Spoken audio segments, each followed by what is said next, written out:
نحمده ونصلي على رسوله الكريم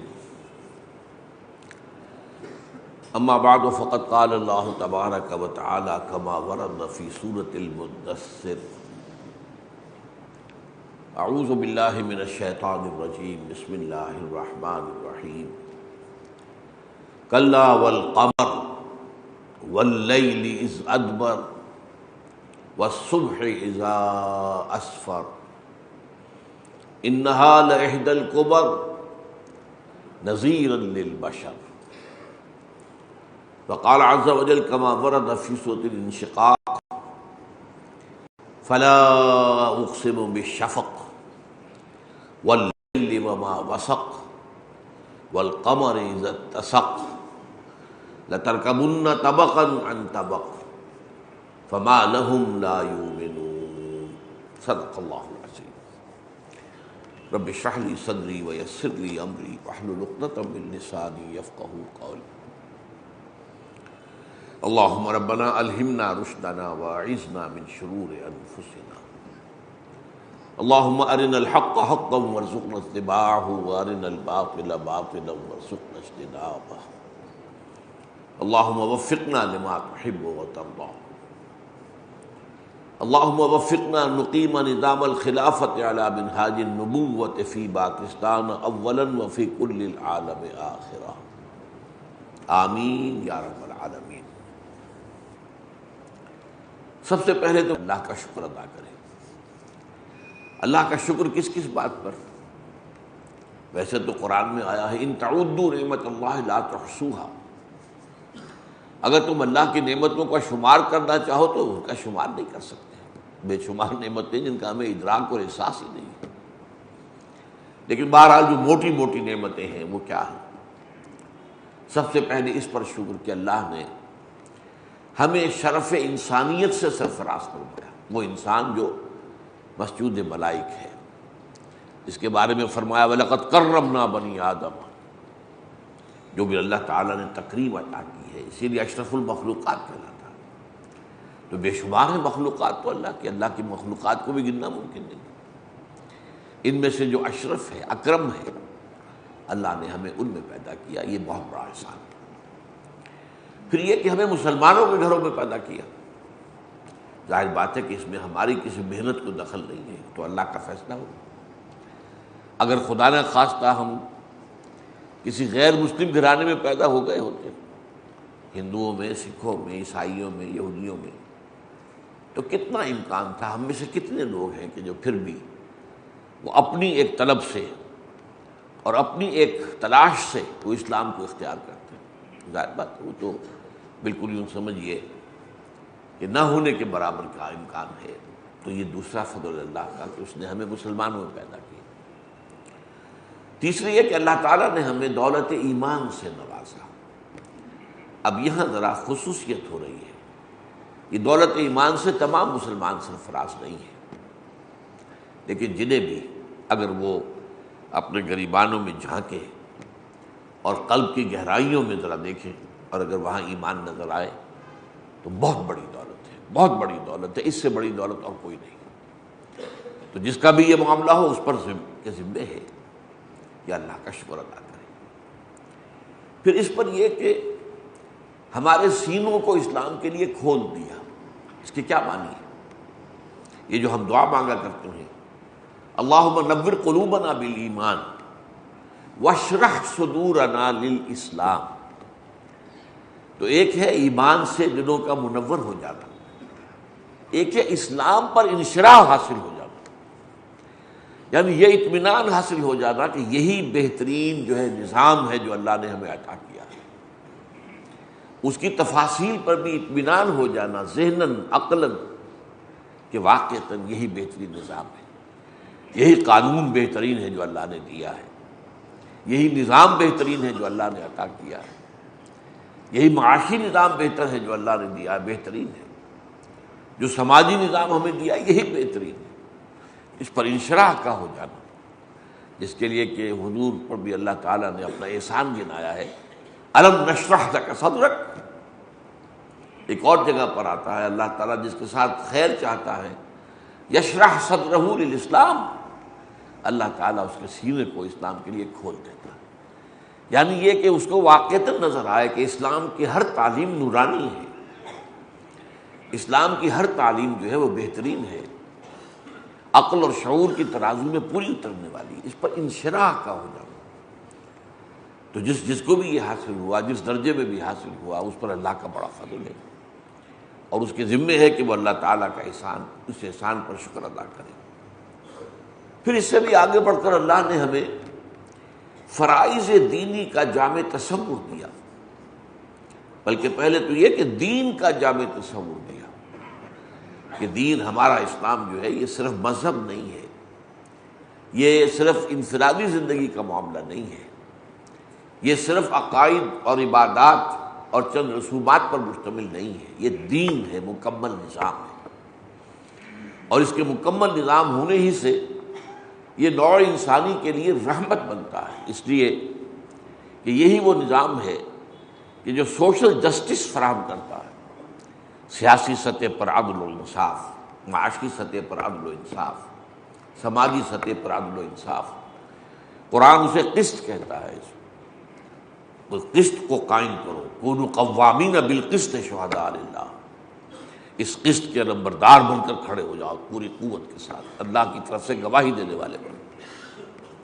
اور یہ بھی امر ربی بالقسط، میرے رب نے تو مجھے قسط کا حکم دیا، اور یہ بھی فرمایا گیا لقد ارسلنا رسلنا بالبینات وانزلنا معهم الکتاب والمیزان لیقوم الناس بالقسط۔ یہ ہم نے جو سب کچھ کیا ہے کہ ہم نے رسولوں کو بھیجا، ان کے ساتھ جو نشانیاں اتاری، پھر کتابیں دیں، نظام دیا، میزان دی، کس لیے؟ تاکہ لوگ عدل پر قائم ہوں۔ تو وہ در حقیقت سسٹم آف سوشل جسٹس ہے جو ہمیں ملا ہے دین، اس کا احساس ہونا کہ یہ محض عقیدہ اور عبادت اور رسومات کا نام نہیں ہے۔ پھر یہ کہ اس کا فرائض دینی کا جامع تصور کہ جہاں نماز فرض ہے، روزہ فرض ہے، زکوٰۃ فرض ہے، حج فرض ہے، وہاں اقامت دین کی جد و جہد بھی فرض ہے۔ مسلمانوں میں سے بہت کم لوگ ہیں جو اس تصور کے حامل ہیں، بہت کم لوگ، 99% مسلمان صرف آج اسلام کو مذہب سمجھ رہے ہیں، دین سمجھ ہی نہیں رہے، اور اس کو قائم کرنا یہ بھی کوئی ذمہ داری ہے، یہ ہمارا تصور ہی نہیں۔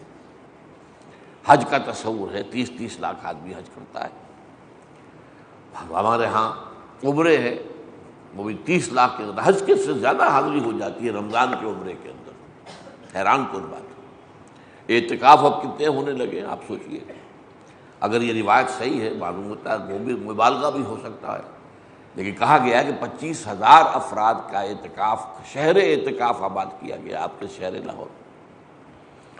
جامع قدس قادسیہ جو ہے اہل حدیث حضرات کی، وہاں پر بھی 2,500 کے قریب کہا جاتا ہے۔ تو یہ تو ہے، مذہب کا تو ہے، دین کہاں ہے بھائی؟ وہ کوئی 1 انچ دکھا دو جہاں اللہ کا دین قائم۔ تو اقامت دین کی فرضیت کا تصور بھی اللہ کی بہت بڑی نعمت ہے۔ پھر اس کے لیے کسی جماعت، منظم جماعت میں شامل ہو کر اور دامے درمے سخنے اپنے جان اور مال کے ذریعے سے جد و جہد کی جائے، یہ میرے نزدیک سب سے اونچا احسان ہے اللہ کا جو کسی فرد بشر پر ہو سکتا ہے۔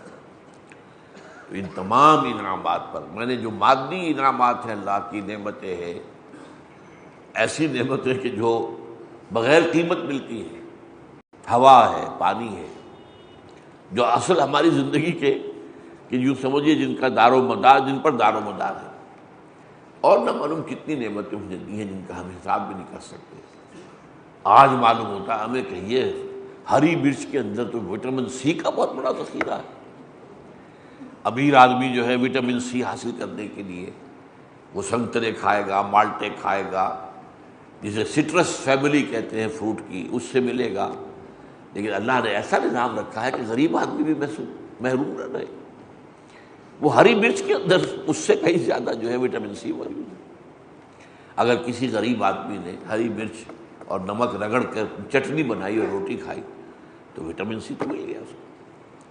اسی طریقے سے وٹامن اے وہ کاڈ لیور آئل میں ملے گا، وہ بڑے قیمتی جو ہیں روغنیات ان میں ہوتا ہے، لیکن سب سے بڑی مقدار گاجر میں ہے۔ آپ اندازہ کیجیے جو عام آدمی کی رہنمائی میں، تو یہ اللہ کی نعمتیں کون؟ یہ تو جیسے جیسے ہماری سائنسی معلومات بڑھ رہی ہیں تو اللہ کی نعمتوں کا بھی اندازہ ہو رہا ہے۔ یہ دوسری بات ہے کہ دیکھنے والوں کی آنکھیں تو کھلی ہیں، دل اندھے ہیں، یہ چیزیں نظر آ رہی ہیں، اللہ کی نعمت کا تصور اب بھی حاصل نہیں ہو رہا۔ بہرحال ان سب باتوں پر میں نے اپنے ساتھیوں سے کہا کہ دو چیزوں کا اب التزام کرو، صبح و شام کا وظیفہ بناؤ۔ ایک تو وہ دعا جو قرآن مجید میں نقل کی گئی ہے کہ جب اہل جنت جنت میں داخل ہو جائیں گے تب وہ ترانہ حمد ان کے دلوں کی گہرائیوں سے نکلے گا، الحمدللہ الذی ہدانا لہذا وما کنا لنہتدی لولا ان ہدانا اللہ۔ کل شکر، کل ثنا، کل حمد، کل تعریف اس اللہ کے لیے ہے جس نے ہمیں یہاں تک پہنچایا۔ ترجمہ تو ہوگا جس نے ہمیں اس کی ہدایت دی، یعنی ہدایت دی جس کے نتیجے میں ہم یہاں تک پہنچ گئے، اور ہدایت کا آخری درجہ یہی ہوتا ہے۔ میں نے کئی مرتبہ واضح کیا ہے کہ آپ سے کوئی شخص کسی جگہ کا پتہ پوچھتا ہے، آپ کہتے ہیں یوں جاؤ، ادھر جانا، لیفٹ چلے جانا، پھر چوتھی لائٹ آئے گی اس سے مڑ جانا، یہ بھی ہدایت ہے، آپ نے اسے راستہ تو بتایا۔ ایک یہ کہ آپ اس کی انگلی پکڑے چلو بھائی میں تمہیں پہنچاتا ہوں، انگلی پکڑ کر مسجد تک پہنچا۔ تو اللہ کی ہدایت آخری تو یہ ہے کہ وہ انگلی پکڑ کر ہمیں ہدایت کی آخری منزل تک پہنچائے، اور پہنچاتا ہے۔ اس کا یہ تو اس کی سنت ہے، والذین جاہدوا فینا لنہدینہم سبلنا۔ جو لوگ ہماری راہ میں محنت کرتے ہیں، اور یہ محنت اللہ کی معرفت حاصل کرنے کی نعمت بھی ہے، اللہ پر ایمان حاصل کرنے کی محنت بھی ہے، پھر صحیح طرز پر کام کرنے والی جماعت کی شناخت اور پہچان کی نعمت بھی ہے۔ یہ ساری نعمتیں جو میں نے گنوائی ہیں، تو اس پر اللہ تعالی ہمیں اس دنیا میں رہتے ہوئے گویا کہ اللہ نے وہ جنت کی نعمت عطا کر دی ہے۔ یہ امام ابن تیمیہ رحمۃ اللہ علیہ کا قول تھا جب انہیں ماریں پڑ رہی تھیں حکومت کی طرف سے، جیل میں تھے، تو وہ کہا کرتے تھے کہ تم میرے جسم کو تکلیف دے سکتے ہو، ان جنتی معی، میری جنت تو میرے ساتھ ہے، میرے اندر موجود ہے، میرے دل میں موجود ہے، تم اس سے کوئی گردن نہیں پہنچا سکتے۔ یہ مار جسم کو پڑ سکتی، روح کو تو نہیں پڑ سکتی۔ وہ ایمان جو میرے اندر ہے، جس سے میرے قلب کو اللہ نے منور کیا ہے، وہ انشراح جو مجھے ہے اسلام پر، اس کو تو کوئی چوٹ نہیں لگتی۔ تو اس پر یہ کہ الحمدللہ الذی ہدانا لہذا وما کنا لنہتدی لولا ان ہدانا اللہ۔ کل شکر، کل حمد، کل ثنا اس اللہ کے لیے ہے جس نے ہمیں اس کی ہدایت دی اور یہاں تک پہنچایا، اور ہم ہرگز ہدایت یافتہ نہ ہو سکتے اگر اللہ ہدایت نہ دیتا۔ یہ قرآن مجید میں واضح ہے، ما یذکرون الا یشاء اللہ۔ یہ تذکر اور نصیحت اخذ کرنا تو اللہ نہ چاہے تو ممکن نہیں ہے۔ لیکن اس کے بعد دعا کیا ہے؟ ربنا لا تزغ قلوبنا بعد اذ ہدیتنا وہب لنا من لدنک رحمۃ انک انت الوہاب۔ اے اللہ، جب تو نے ہمیں ہدایت بخشی ہے تو اب ہمارے دلوں کو کج نہ ہونے دیجیے، ایسا نہ ہو کہ شیطان کا کوئی نرغہ ہو، وسوسے آئیں، شیطان کا کوئی اور وار ہم پر کاری ہو جائے، کہیں دنیا کی محبت تیری راہ میں جد و جہد کرنے سے زیادہ نہ ہو جائے۔ تو یہ تو ہی ہے جو ہمیں ہدایت پر قائم رکھ سکتا ہے، اور ہمارے سب کے دل جو ہیں تیری دو انگلیوں کے مابین ہیں۔ حضور کی حدیث، تمام انسانوں کے دل اللہ کی دو انگلیوں کے مابین، جدھر چاہتا ہے پھیر دیتا ہے۔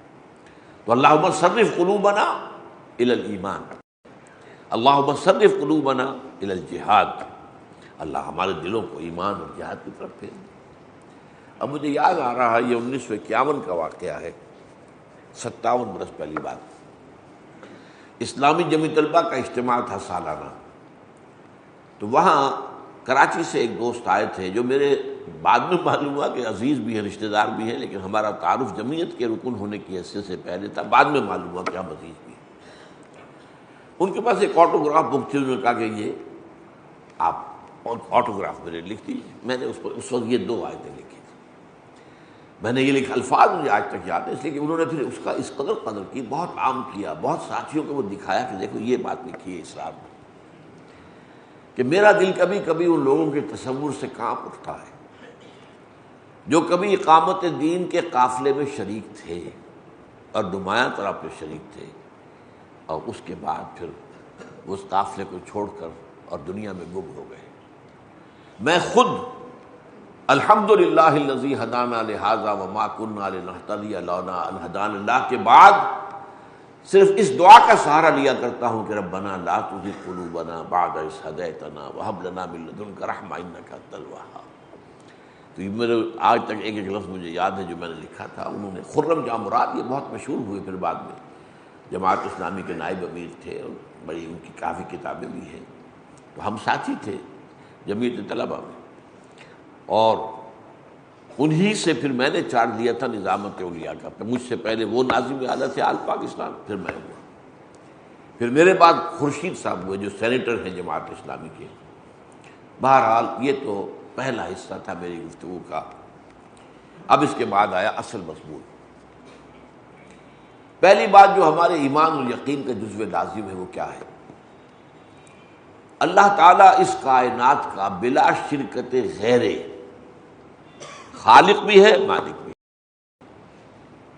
یہ تو الف کہیے، الف بیتے جو شروع ہوتی ہے تو یہ الف ہے ہمارے ایمان کی، کہ اللہ تعالیٰ اس پوری کائنات کا بلا شرکت غیر، اس تخلیق میں کوئی اس کا شریک نہیں ہے، اس کے مالک ہونے میں کوئی اس کا شریک نہیں، بلا شرکت غیر خالق اور مالک ہے، اور وہ حاکم اعلیٰ بھی ہے اور عامر مطلق بھی ہے۔ یہ لفظ پہلی دفعہ استعمال کر، عامر، ہمارے ہاں عامر گالی بن گیا، عامر ہے، یہ عامریت کو گالی بن گئی۔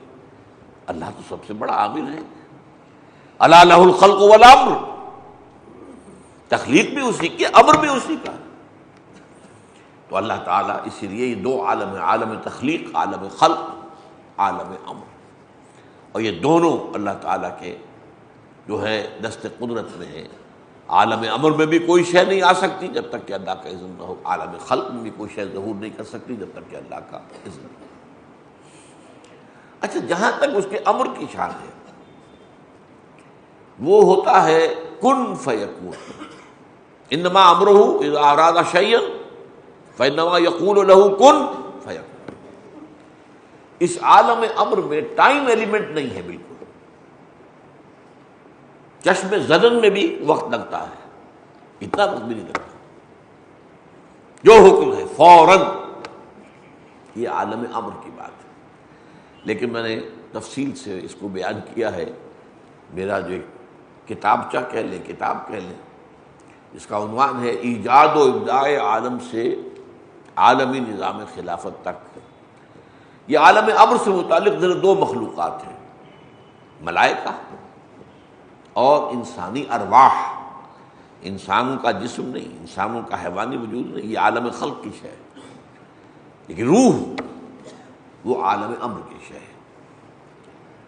چنانچہ سوال کیا گیا تھا وَيَسْأَلُونَكَ عَنِ الرُّوحِ، سورہ بنی اسرائیل میں ہے، اے نبی یہ آپ سے روح کے بارے میں پوچھ رہے ہیں، بولے روح من امر ربی، یہ امر میں سے ہے اللہ کے، اس روح کا تعلق عالم خلق سے نہیں ہے، اس مادی عالم سے یہ نہیں ہے، یہ شے بالکل دوسری ہے۔ تو عالم خلق، عالم امر میں اللہ تعالیٰ کے احکام چشم زدن سے بھی کم وقت میں پورے ہوتے ہیں۔ اللہ البتہ عالم خلق کا قانون یہ ہے کہ وہاں وقت لگتا ہے، تدریجاً کوئی شے وجود میں آتی ہے، یہ عالم خلق ہے۔ چنانچہ سب سے پہلے نوٹ کیجئے، کائنات کی جو تخلیق ہوئی ہے وہ بگ بینگ جس کو کہا جا رہا ہے، جس کو ویریفائی کرنے کے لیے 27 کلومیٹر لمبی جو ہے پہاڑ کے اندر سرنگ کھودی گئی ہے، بگ بینگ، یہ ایک نظریہ ہے کہ کروڑ سال پہلے ایک دھماکہ ہوا تھا بہت بڑا، جس سے کہ یہ کائنات وجود میں آئی۔ وہ دھماکے سے کیا چیز بنی تھی؟ ایک ایسے ذرات تھے انتہائی چھوٹے، ایٹم تو بڑی شے، ایٹم کا بھی لاکھواں حصہ، جو انتہائی گرم تھے، انتہائی، ٹریلین ڈگری سینٹی گریڈ ان کا ٹیمپریچر تھا، ٹریلین، کھربوں، اور وہ تیزی سے حرکت کر رہے تھے، دوڑ رہے تھے۔ بہرحال یہ ایک نظریہ ہے، اور سائنس میں یہ بات مانی جاتی ہے کہ نظریہ اس وقت تک نظریہ رہتا ہے جب تک ویریفائی نہ ہو جائے۔ نظریہ ہے، ڈارون کا نظریہ ویریفائی نہیں ہو سکا، آج تک نہیں ہو سکا، لہذا اس کی مخالفت بھی ہے، شدید ہے، نظریے کی حیثیت سے بات لوگ مانتے ہیں، لیکن چونکہ وہ ثابت نہیں کیا جا سکا، ویریفائی نہیں ہو سکا۔ اب جب ہم کہتے ہیں کہ یہ پانی جو ہے یہ ہائیڈروجن اور آکسیجن سے مل کر بنا ہے، ہائیڈرولسس کر دیجیے، آکسیجن اور ہائیڈروجن علیحدہ علیحدہ وجود میں آ جائے گی، ہائیڈروجن اور آکسیجن کے اندر سپارک کیجیے الیکٹرک، پانی بن جائے گا۔ اب یہ ویریفائبل ہے۔ تو بگ بینگ جو ہے اس کے بارے میں یہ ہے کہ اس کے بعد کروڑ برس لگے ہیں اس تک کہ زمین وجود میں آئی اور اس پر کرسٹ آف دی ارتھ قائم ہوا۔ یہ چھلکا ہے زمین کا، یہ جس میں خاک ہے، اس کے اندر تو اب بھی آگ بھری پڑی ہے، اندر اس کے پیٹ میں تو آگ ہے، اس کے اندر سے جب لاوا ابلتا ہے تو پتہ چلتا ہے کہ کیا قیامت اس زمین کے اندر ہے۔ اب یہ لمبا پروسیس ہے، یہ اس کو تنزلات میں نے شمار کیا ہے۔ ایک تنزلات وہ ہیں جو ہمارے قدیم فلسفے کے اندر آتے ہیں، ایک تنزلات وہ ہیں جو ہمارے صوفیاء نے معین کیے ہیں، ایک تنزلات وہ ہیں جو میں نے بیان کیے ہیں جن کا تعلق سائنس کے ساتھ اور قرآن کے ساتھ۔ یہ ہے تنزلات، جس کے لیے کہ وہ جو ذرات تھے پھر وہ گیلیکسیز کی شکل میں بن گئے، گیلیکسیز کے اندر سٹارز وجود میں آئے، پھر کرے وجود میں آئے، اور یہ جو چکر کھانے والے ہیں سیارے، ایک ثوابت ہے، سٹارز جو ہیں وہ جو ہے کھڑے ہیں، اگرچہ وہ اپنے گرد گھوم رہے ہیں، سورج بھی سٹار ہے لیکن گھوم رہا ہے اپنے گرد۔ آج ہمیں یہ بھی معلوم ہے کہ اس کائنات میں سکون تو کسی شے کو ہے ہی نہیں، سکون محال ہے قدرت کے کارخانے، ہر شے حرکت میں ہے، جس کو قرآن نے بار بار کہا کل فی فلک یسبحون، ہر شے اپنے مدار میں تیر رہی ہے، ہر شے۔ یہ تو قرآن نے کھولا آ کر، ورنہ ہم سمجھتے تھے کبھی کہ یہ اصل میں تو سورج تو ساکن ہے، زمین اس کے گرد گھومتی ہے۔ نہیں، زمین ساکن ہے، سورج گھومتا ہے، سورج چلتا ہے، مشرق سے نکلا مغرب سے چل رہا ہے سورج۔ بعد میں سوچے نہیں، سورج تو ساکن ہے، زمین گھوم رہی ہے، پھر معلوم نہیں سورج بھی گھوم رہا ہے، اور اس کی بھی دو ہیں حرکتیں۔ کوئی اور بڑا سٹار ہے جس کا ابھی تک سراغ نہیں لگایا جا سکا، وہ اس کے گرد چکر بھی لگا رہا ہے اور اپنے ایکسس کے اوپر بھی گھوم رہا ہے، جیسے زمین اپنے ایکسس پر بھی گھوم رہی ہے، دن رات وجود میں آتے ہیں اسی سے، اور وہ سورج کے گرد چکر لگاتی ہے تو اس سے موسم وجود میں آتے ہیں۔ تو یہ جو حوالے ہیں، کتنا عرصہ لگا آپ تصور نہیں کر سکتے۔ قرآن 6 دن کہتا ہے، دن کون سے ہیں یہ 24 گھنٹے کے دن نہیں ہیں ہمارے۔ قرآن مجید میں ایک دن کا ذکر ہے 1000 سال کا بھی، ایک دن کا ذکر ہے 50,000 سال کا بھی، اور یہ کروڑوں سالوں کا ایک دن ہے، یہ آفاقی دن ہے۔ پوری کائنات کی حرکت کے اعتبار سے شاید وہ دن ایک بنتا ہو، واللہ عالم۔ تو جب تک کہ زمین پر کرسٹ ظاہر ہوئی، وہ کرے ٹھنڈے ہوئے آگ کے، پھر اس کے اوپر جو ہے یہ جیسے آگ پر انگارے کے اوپر راکھ آ جاتی ہے، اس طریقے سے یہ کرسٹ آف دی ارتھ جو ہے آیا، اس میں کروڑ برس لگا۔ یہ تدریج ہے، اس تدریج کو میں آپ کے سامنے رکھ رہا ہوں۔ اسی لیے کہا ہے کسی نے، میں یہ شاعر کا نام معلوم نہیں، شعر بہت اچھا ہے، مت سہت ہمیں مت سہل ہمیں جانو، پھرتا ہے فلک برسوں، میں کہتا ہوں صدیوں، تب خاک کے پردے سے انسان نکلتا ہے۔ اس کائنات نے کتنے تنزلات طے کیے ہیں، تب خاک وجود میں آئی اور خاک سے انسان کا ہیولہ بنا۔ اس پر تو سائنس اور مذہب دونوں متفق ہیں، مٹی سے بنایا گیا انسان، قرآن بھی یہی کہتا ہے، سائنس بھی یہی کہتی ہے۔ وہ کس پروسیس سے بنا ہے، مٹی سے کس پروسیس کے تحت بنا، یہ اختلافی ہو سکتی ہے بات، لیکن الٹیمیٹ سورس ہمارے وجود جو ہے، حیوانی تخلیقی وجود جو ہے، خلق عالم خلق سے تعلق رکھنے والا، وہ مٹی سے بنا، مٹی اور پانی، گارا، تین کہا گیا، کہیں تراب کہا گیا، کہیں تین کہا گیا، کہیں تین لازم کہا گیا۔ یہ تمام الفاظ جو ہے قرآن کے، مٹی سے، گارے سے، اور گارا بھی سنا ہوا گارا، جیسے دیہات میں گھروں کو لیپنے کے لیے، پوتنے کے لیے گارا جو ہے بنایا جاتا تھا، تو اس میں سے پھر تھوڑی توڑی ڈال دیتے تھے۔ یہ آرگینک میٹر ہے، تو آرگینک میٹر سے اس کے اندر جو ہے فرمنٹیشن شروع ہوتی ہے، وہ گارا لیسدار ہو جاتا ہے، تین لازم، لیس دار ہوتا تبھی تو پھر اس کو آپ دیوار پر جو ہے چپکاتے ہیں تو چپکتا ہے، ورنہ عام سادہ گاڑی تو نہیں ٹکے گا، وہ تو اتر جائے گا۔ تو تین تراب، تین لازم، صلصال من حمأ مسنون، کتنے الفاظ آئے، لیکن اس کے اندر ہر دو عالم خاک شد۔ ایک تو میں نے اردو کا شعر آپ کو سنایا نا، مت سہل ہمیں جانو پھرتا ہے فلک برسوں صدیوں، تب خاک کے پردے سے انسان نکلتا ہے۔ اور مرزا عبد القادر بیدل نے جو شعر کہا اس کا تو کوئی جواب ہی نہیں۔ ہر دو عالم خاک شد تا بست نقش آدمی، اے بہار نیستی از قدر خود ہوشیار باش۔ یہ ہر دو عالم، یہ پوری کائنات جب اتر کر تنزلات کے مرحلے طے کر کے خاک تک پہنچ گئی، تب انسان کا ہیولہ بننا شروع ہوا۔ اب یہ دوسرا مصرع جو ہے اس کو سمجھانے کے لیے مجھے آپ کو فلسفہ پڑھانا پڑے گا۔ فلسفہ وجود جو ہے، وحدت الوجود، وحدت الشہود وغیرہ، اس میں یہ ہے کہ کائنات اصل میں یہ خیالی ہے، اس کا کوئی حقیقی وجود نہیں ہے، یہ معدوم ہے۔ اصل تو ہے وجود صرف اللہ کی ذات، وجود مطلق اللہ کی ذات۔ یہ تو سائے کی طرح سمجھ لیجیے، آپ شیشے کے سامنے کھڑے ہیں تو آپ ادھر بھی کھڑے نظر آ رہے ہیں، آپ وہاں تو کچھ نہیں ہے، شیشے کے بھی کچھ نہیں، یہ آپ کا عکس ہے جو پڑ رہا ہے۔ تو یہ جو ہے کل ما فی الکون وہم او خیال او عکوس فی البرایا او ظلال، کائنات میں جو کچھ ہے وہم ہے یا خیال ہے، یا جیسے شیشے کے اندر، آئینے کے اندر عکس نظر آتا ہے، یا سایہ ہے، درخت کا سایہ زمین پر پڑ رہا ہے، اس سایہ کا کوئی وجود ہے نہیں۔ تو یہ جو معدوم ہے کائنات، اس معدوم کی بہار جو ہے وہ انسان ہے، اس کا کلائمیکس اس تخلیق کا انسان ہے۔ تو ہر دو عالم خاک شد تا بست نقش آدمی، اے بہار نیستی، نیست ہے تو یہ معدوم کائنات، لیکن اس کا جو ہے کھلا ہوا پھول گلاب کا کون ہے؟ انسان ہے۔ اے بہار نیستی از قدر خود ہوشیار باش، اپنے قدر کو سمجھو، اس کائنات نے کتنی منزلیں طے کی ہیں، نیچے اتری ہے، تب انسان کا جو ہے وہ نقش پیدا ہوا۔ اچھا، اس کے بعد تدریج اور ارتقاء کا ایک اور مرحلہ شروع ہوا، اور وہ کیا ہے؟ نبوت و رسالت۔ آدم پہلے نبی بھی، پہلے رسول بھی، لیکن تقریباً 6-7 ہزار برس کی تدریج کے ذریعے سے نبوت اور رسالت کی تکمیل ہوئی ہے۔ وہی وقت لگ رہا ہے نا، عالم خلق کے اندر وقت لگتا ہے۔ جیسے جیسے انسان کا ذہنی ارتقاء ہوا، ہمارا عہد طفولیت میں تو تھا نا، پھر بڑھا انسان، اس کا ذہن بڑھا، شعور بڑھا۔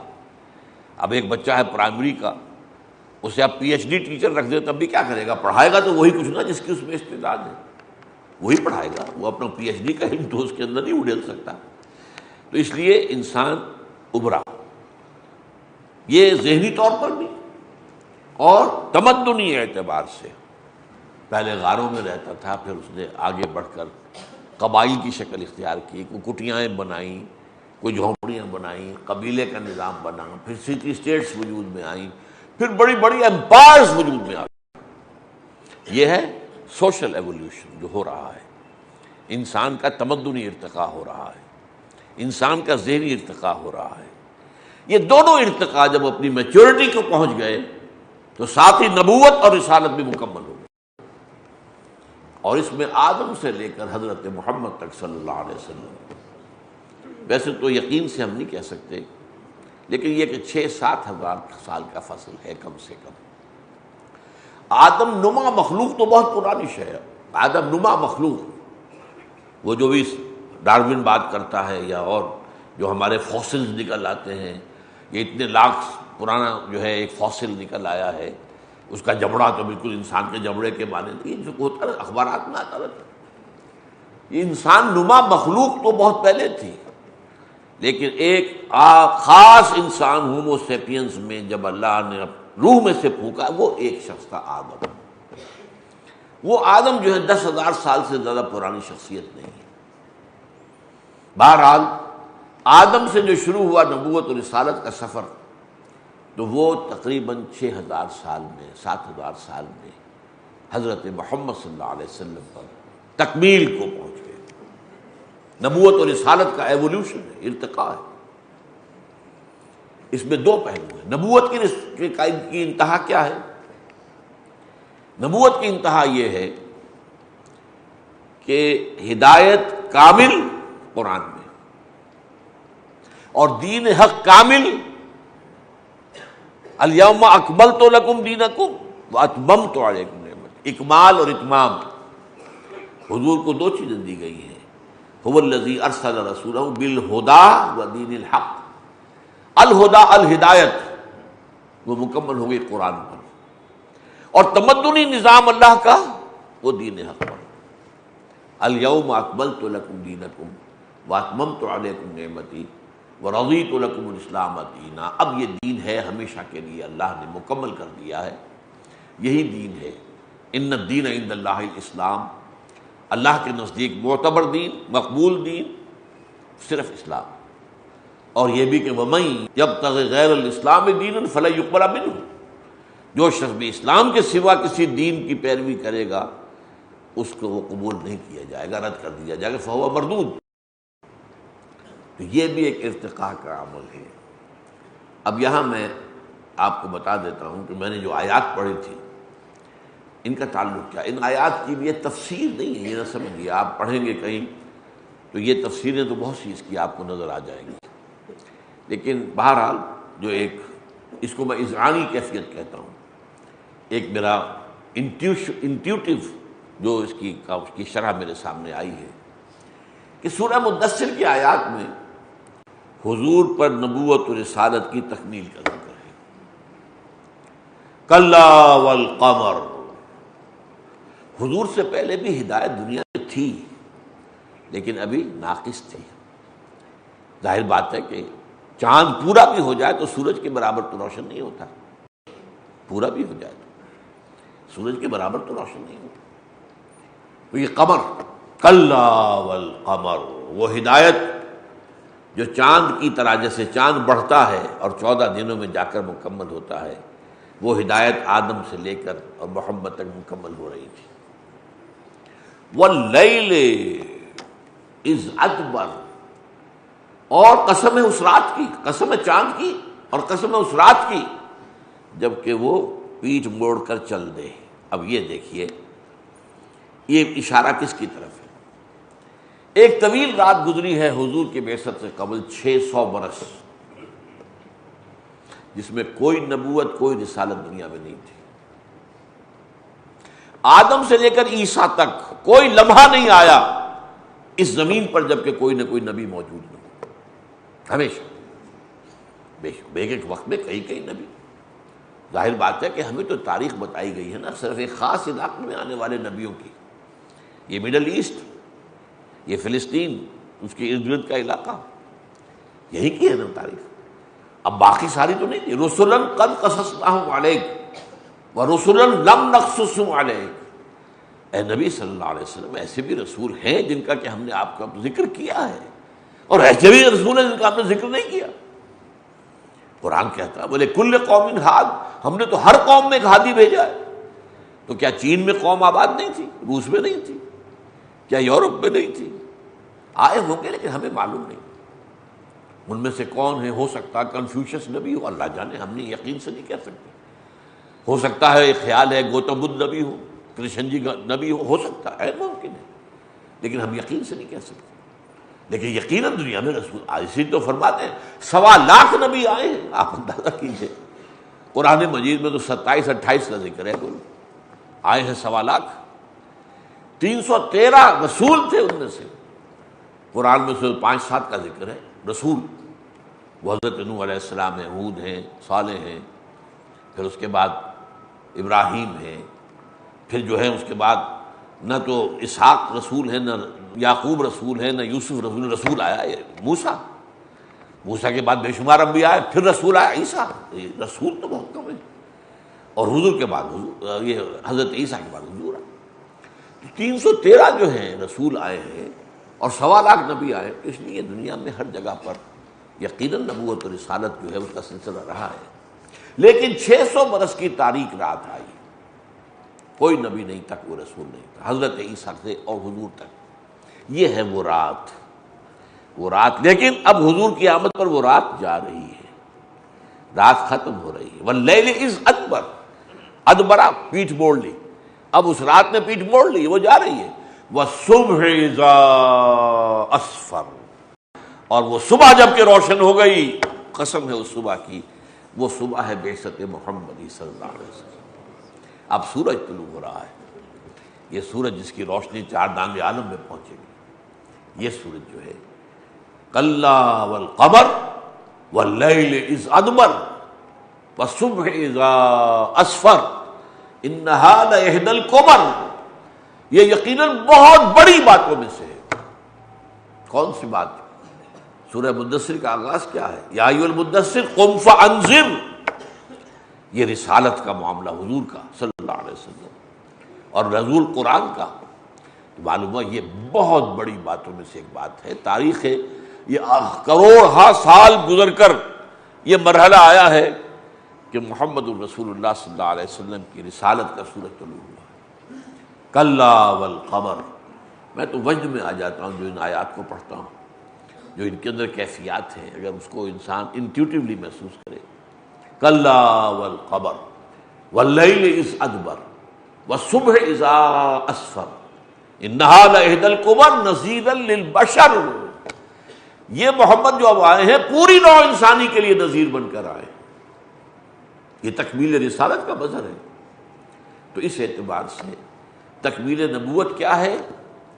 دے دی گئی آپ کو کتاب بھی جس میں ہدایت کامل اور دین حق کامل، اور رسالت کی تکمیل کیا ہے؟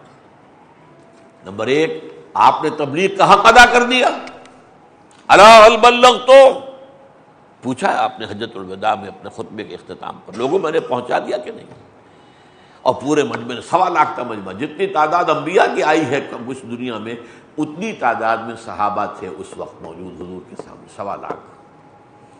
سب کا جواب کیا تھا؟ انا نشہد انک قد بلغت الرسالۃ وادیت الامانۃ ونصحت الامۃ وکشفت الغمۃ، حضور ہم گواہ ہیں، آپ نے رسالت کا حق ادا کر دیا، اللہ کی امانت کا حق ادا کر دیا۔ یہ قرآن آپ کے پاس امانت آیا تھا ہمارے لیے، آپ نے جو تاریکیاں تھیں ان کے پردے چاک کر دیے، اور آپ نے امت کیا حق نصیحت ادا کر دی۔ تو یہ کام ہوا ہے مکمل، لیکن جیسا کہ میں نے بتایا نبوت کو یہاں تک پہنچنے میں 6-7 ہزار سال لگے۔ یہ ارتقاء، اس کائنات کا اصول ارتقاء، تنزل اور ارتقاء۔ تنزلات وہ بہت سے ہیں، پھر ارتقاء، اس پر میں نے مفصل بحث کی اپنے اس کتابچے میں، ایجاد ابداع عالم سے عالمی نظام خلافت تک، کیونکہ اب حضور کے بعد صلی اللہ علیہ وسلم 14 صدیاں بیت گئی ہیں، اور ان صدیوں میں مجدد آتے رہے، مجدد کامل کوئی نہیں آیا۔ اس پر ہماری گفتگو ہو چکی ہے کہ ختم نبوت سے جو خلا پیدا ہوا، اللہ نے 3 چیزوں سے اس کو پر کر دیا، قرآن میں کامل ہدایت اور اس کی حفاظت، ہر صدی میں ایک مجدد۔ ویسے علماء کا قول ہے اور صحیح ہے کہ 1 سے زائد بھی ہو سکتے ہیں، پھر چھوٹے چھوٹے مجدد ہو سکتے ہیں، ایک ہے بڑا مجدد۔ اور نمبر 3، ہر زمانے میں ایک جماعت ضرور حق پر قائم رہے گی۔ اب جو حق کا متلاشی ہے اس کا کام ہے جماعت کو تلاش کرے، گھر بیٹھے نہیں آ جائے گا، اس کے لیے یہ تلاش کرنی پڑے گی۔ فتش لقلبک عن رفیق، اپنے دل کے لیے کوئی دم ساز، کوئی رفیق تلاش کرو، کوئی ایسا آدمی ہو جس سے آپ دل کی بات کہہ سکیں تو بوجھ ہلکا ہو جاتا ہے، ورنہ اندر ہی اندر جو ہے اس کا لاوا پکتا رہتا ہے۔ تو فتش لقلبک عن رفیق، تو اسی طریقے سے اپنے لیے فتش لقلبک عن الجماعہ، تلاش کرو اس جماعت کو۔ یہ تو حضور کا فرمان ہے، اس جماعت سے خالی کبھی دنیا نہیں ہوگی، اس جماعت کے عنوان بدلتے رہیں گے، جیسے شیر شاہ سوری کے ڈاک کے نظام میں گھوڑا اور سوار بدل جاتے تھے ہر 30 میل پر، ڈاک کا تھیلا وہی جو ایک گھوڑے سے دوسرے گھوڑے کو منتقل ہو جاتا تھا۔ اسی طرح وہ دین جو ہے اپنی اصلی حالت میں منتقل ہوتا چلا آ رہا ہے، عنوان بدل جائیں گے، نام بدل جائیں گے۔ ان 14 صدیوں میں اب یہ 15ویں صدی، یہ تجدید کامل کی صدی ہے. اب قافلہ چلتا رہا 14 صدی تجدید تجدید. ہوا کیا؟ حضور کے زمانے میں صلی اللہ علیہ وسلم اور آپ کے صحابہ محمد الرسول اللہ والذین معہ، ان کی جو محنت تھی، جو مشقت تھی، جو قربانیاں تھیں، جو کچھ انہوں نے کیا، اس کے نتیجے میں خلافت کا ایک نظام دنیا کے سامنے قائم کر کے دکھا دیا گیا. اس سے 2 حجتیں قائم ہو گئیں، اگرچہ وہ نظام بہت مختصر عرصے کے لیے رہا، کامل شکل میں صرف 30 برس رہا، پھر اس میں زوال شروع ہو گیا. یہ بھی نہیں کہ ایک دم ختم ہو گیا، نہیں، معاذ اللہ، رفتہ رفتہ وہ گرا ہے.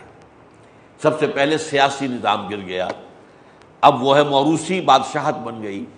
وہ جو تھا امرہم شورا بینہم، باہمی مشورے سے اہل ترین آدمی کو منتخب کرو، وہ کام ختم ہو گیا. لیکن یہ کہ وہ خوش درخشید ولے شعلہ مستعجل بود، وہ اس نے درخشاں تو سورج کے مانند ہوا ہے، وہ عالم نظام خلافت ہے. اور آج پوری عالم انسانیت پر گویا کہ حجت ہے، دیکھو یہ نظام تھا، قائم ہوا تھا. ہاں، ہم پر جو جوابی حجت کو قائم کرتے ہیں وہ کہتے ہیں اب دکھاؤ نہ کہیں، اس پر ہم خاموش ہیں. لیکن یہ تاریخی حقیقت تو سب مانتے ہیں. ایچ جی ویلز مانتا، بدترین دشمن رسول، شاتم رسول، گالیاں دی ہیں اس نے جیسے کہ رشدی نے دی ہیں. لیکن یہ کہ ایک جگہ آ کر مانتا ہے کہ اگرچہ انسانی اخوت و مساوات اور حریت کے وعظ تو دنیا میں پہلے بھی بہت کہے گئے تھے، حضرت مسیح کے ہاں بھی بہت سے وعظ ہمیں مل جاتے ہیں، لیکن یہ ماننا پڑتا ہے کہ یہ صرف محمد کی شخصیت ہے صلی اللہ علیہ وسلم، جس نے ان اصولوں پر مبنی ایک معاشرہ قائم کر کے دکھایا. یہ حجت ہے نوع انسانی، اور یہ حجت ہے مسلمانوں پر کہ دیکھو انسانی جد و جہد سے قائم ہو سکتا ہے. اب تمہارے ذمہ ہے اس نظام کو دوبارہ قائم کرنا، تم پر حجت ہے. پیٹ پر پتھر باندھنے پڑے تھے صحابہ کو، اور حضور کو بھی جانیں دینی پڑی تھی صحابہ کو، اور خون تو حضور کا بھی گیا ہے، اگرچہ آپ کی خواہش تو یہ تھی لَوَدِدتُّ أَنْ أُقْتَلَ فِي سَبِيلِ اللَّهِ ثُمَّ أُحْيَا ثُمَّ أُقْتَلَ، خواہش تو یہ تھی کہ میں اللہ کی راہ میں قتل ہو جاؤں. لیکن رسول قتل نہیں ہو سکتے، یہ اللہ کا قانون ہے. كَتَبَ اللَّهُ لَأَغْلِبَنَّ عَلَى رَسُولِهِ، یہ تو ہوگا، اللہ رسول تو غالب آئیں گے، چاہے اس شکل میں آئے کہ سارے کفار کو فنا کر دیا جائے اور رسول اور اس کے ساتھیوں کو بچا لیا جائے، جو قوم نوح کے ساتھ ہوا، قوم ہود کے ساتھ ہوا، قوم صالح کے ساتھ ہوا، سدوم اور عامورہ کی بستیوں کے ساتھ ہوا، قوم شعیب کے ساتھ ہوا. یہ ہوا کہ نہیں ہوا؟ تو بہرحال ایک حجت قائم ہوئی نوع انسانی پر کہ یہ بہترین نظام ہے، اور دوسری حجت مسلمانوں پر یہ قائم ہوئی ہے انسانی محنت کے ذریعے سے، قربانی کے ذریعے سے، سیکریفائس کے ذریعے سے، اسٹرگل کے ذریعے سے، جانیں دے کر، خون دے کر. تم بھی کر سکتے ہو. یہ ہے اصل میں ان دوسری مقام قرآن کا جس پر کہ میں جھومتا ہوں، سورہ انشقاق. اب دیکھیے یہاں پر بھی رات کا ذکر بھی ہے، چاند کا ذکر بھی ہے. ان دونوں مقامات کے اندر یہ چیز مشترک ہے. فلا اقسم بالشفق، تو نہیں، میں قسم کھاتا ہوں شفق کی. شفق کس چیز کا نام ہے؟ سورج غروب ہو گیا لیکن ابھی اس کی بادلوں میں ریفلیکشن جو ہو رہی ہے، سرخی نظر آ رہی ہے. اب سے یوں سمجھیے کچھ عرصے پہلے تک اسلام کا سورج غروب ہو چکا بطور دین، ختم. ہاں، شفق باقی رہ گئی تھی. واللیل وما وسق، اور رات تاریک ہوئی اور رات نے جو کچھ اپنے اندر سمیٹ لیا. یہ سیاہ رات، یہ بھی کوئی 400 برس کی رات ہے، سیاہ رات. واللیل وما وسق، وہاں کیا تھا؟ واللیل اذ ادبر، یہاں کیا ہے؟ واللیل وما وسق، اور قسم ہے رات کی اور جو وہ جمع کر لیتی ہے اپنے اندر. چوروں کو بھی ڈھانپ لیتی ہے، ڈاکوؤں کو بھی لے آتی ہے، اور سانپ بچھو بھی نکل آتے ہیں، یہ بھی ہیں، لیکن کچھ اور چیزیں ہیں. والقمر اذا اتسق، اور قسم ہے چاند کی جب وہ رفتہ رفتہ پورا ہو جاتا ہے. 14 دن لگتے ہیں کہ نہیں؟ 14 صدیاں لگی ہیں. اب وقت آیا ہے تجدید کامل کا، اب مکمل تجدید کا وقت آیا. 15ویں صدی ہجری اس کا مجدد مہدی ہوں گے جن کی خبر دی گئی ہے. البتہ یہ کہ اس کے لیے اس سے پہلے چھوٹی چھوٹی کوششیں، جد و جہد، راستہ ہموار کرنے کے لیے، میدان ہموار کرنے کے لیے. پہلے کہیں نظام قائم ہوگا جہاں سے فوجیں جائیں گی مہدی کی حکومت قائم کرنے کے لیے. یہ ایک علیحدہ بحث ہے، اس وقت میں اس میں نہیں جانا چاہتا، لیکن آیات کا لطف اٹھائیے. فلا اقسم بالشفق، وہ صرف جیسے کہ اسلام کی تعلیمات دنیا میں ایسے رہ گئی تھی تو جیسے شفق ہوتی ہے، سورج غروب ہو چکا تھا، سورج دین کا سورج، اور پھر رات آئی ہے واللیل وما وسق، اور قسم اس رات کی اور جو کچھ اس نے اپنے اندر جمع کر لیا، والقمر اذا اتسق۔ لیکن پھر اچھا سورج چاند کی روشنی مستعار ہوتی ہے، مجددین کی روشنی اپنی نہیں ہے، مستعار ہے محمد رسول اللہ صلی اللہ علیہ وسلم، لہذا یہ چاند ہے، اور چاند 14 راتوں میں جا کر مکمل ہوتا ہے۔ والقمر اذا اتسق، جبکہ وہ پورا بھر جاتا ہے، چاند جبکہ وہ پورا بھر جاتا ہے۔ فرمایا گیا اس کے بعد لَتَرْكَبُنَّ طَبَقًا عَنْ طَبَقٍ، تم یقیناً سیڑھی سیڑھی درجہ درجہ اٹھو گے، یعنی یہ خلافت کا نظام، خلافت علی منہاج النبوت کا نظام، یہ جب ایک دفعہ غروب ہوا ہے، اس کے بعد جب یہ چاند کی شکل میں نکلے گا تو 14 صدیوں میں جا کر اس کی تجدید کامل کا مرحلہ آئے گا، اور درجہ بدرجہ سیڑھی جیسے یہ بھی تدریج۔ تو میں نے آج کی گفتگو کا عنوان رکھا تھا تدریج، کائنات کی تخلیق میں تدریج، انسان کے تخلیق میں تدریج، نبوت و رسالت کی تکمیل میں تدریج، اور اس کے بعد یہ کہ آخری اس خلافت نظام کی تدریج کہ یہاں تک کہ خلافت علی منہاج النبوت پوری دنیا پر قائم ہو کر رہے گی۔ اس کا قافلہ جو ہے یوں سمجھیے کہ یہ قافلہ ملت اسلامی جو ہے یہ جزوی مجددین 1400 برس کے اندر آنے والے ان سے گزرتے ہوئے اب تجدید کامل کے مرحلے پر کھڑی ہوئی ہے۔ اب اللہ کا دین پورا کا پورا بحیثیت کامل دنیا میں دوبارہ قائم ہوگا، اور اب جب قائم ہوگا تو یہ دنیا گلوبلائز ہو چکی ہے، اب یہ نظام گلوبلائز ہوگا، اب یہ معاملہ تو دنیا گلوبلائز تو ہو چکی ہے، لہذا اب جو یہ نظام آئے گا تو یہ ہوگا پورے کل روئے ارضی پر۔ البتہ اس قافلے کے لیے جو جزوی کوششیں ابھی ہو رہی ہیں، چھوٹی ہو رہی ہیں، اور خاص طور پر پاک و ہند میں جو کوششیں ہوئی ہیں، بر صغیر ہند و پاک جسے ہم کہتے ہیں، اس کے اندر رفتہ رفتہ کئی لڑیوں میں جا کر یہ لڑی تنظیم اسلامی کی بھی اس میں شامل ہے۔ یہ کوئی آسمان سے نہیں گری ہے، بلکہ یہ کہ تدریجاً اس کا بھی تدریجی ارتقا ہوا ہے۔ علامہ اقبال نے دین کے فکر کو تازہ کیا، یہ مذہب نہیں ہے دین۔ ابوالکلام آزاد نے حزب اللہ قائم کی سن 1912 سے 1920 تک، اس کے بعد مولانا مودودی آئے 1941 سے 51 تک، وہ اسی کی جد و جہد، اصولی انقلابی جد و جہد میں لگے رہے، پھر ہم نے اس کام کو شروع کیا ہے۔ تو یہ اصل میں تدریجی ارتقاء ہے، ابھی ہو سکتا ہے 1-2 منزلیں 1-2 نسلیں اور بیت جائیں، لیکن اس کے بعد ہونا ہے لازماً پوری دنیا پر خلافت کا سورج طلوع ہوگا، اور پوری دنیا کو وہ اپنی نورانی تعلیمات اور نظام کے ذریعے سے معمور کر دے گا۔ یہ چمن معمور ہوگا نغمہ توحید سے، یہ شب گریزہ ہوگی آخر جلوہ خورشید سے، اور یہ چمن معمور ہوگا نغمہ توحید سے۔ یہ علامہ اقبال کا شعر ہے، تو یہ ہو کر رہے گا، اور تنظیم اسلامی در حقیقت اسی کی ایک کڑی ہے، اسی کی ایک جد و جہد کرنے کے لیے ایک ہیئت جماعت، ایک ہیئت تنظیم ہے۔ اب یہ کام آپ لوگوں کا ہے، سوچیں اور کریں، پرکھیں، اس کے فکر کو پرکھیں، اس کی ہدف کیا ہے وہ اس کو سمجھیں، طریقہ کار کیا ہے اس کو سمجھیں، اس کا طریقہ تنظیم کیا ہے اس کو سمجھیں، اس کا طریقہ تربیت و تزکیہ کیا ہے اس کو سمجھیں۔ یہ تفتیش آپ کی جو ہے، یہ اس کے لیے ریسرچ، یہ بھی خود جہاد فی سبیل اللہ کا حصہ ہے۔ جب نیت یہ ہو کہ ہمیں اس کام میں لگنا ہے، اب ہمیں دیکھنا ہے کون سی جماعتیں تو ہیں، ان جماعتوں میں آپ تلاش کیجئے۔ وہ حدیث میں آپ کو سنا چکا ہوں کہ میری امت میں ایک جماعت ہمیشہ لازماً حق پر قائم ہوگی، تو اس سے کوئی استثناء نہیں ہے، کوئی نہ جماعت تو موجود ہے، اس کو تلاش کرنا آپ کا کام ہے۔ اقول قولی ھذا واستغفر اللہ لی ولکم ولسائر المسلمین والمسلمات۔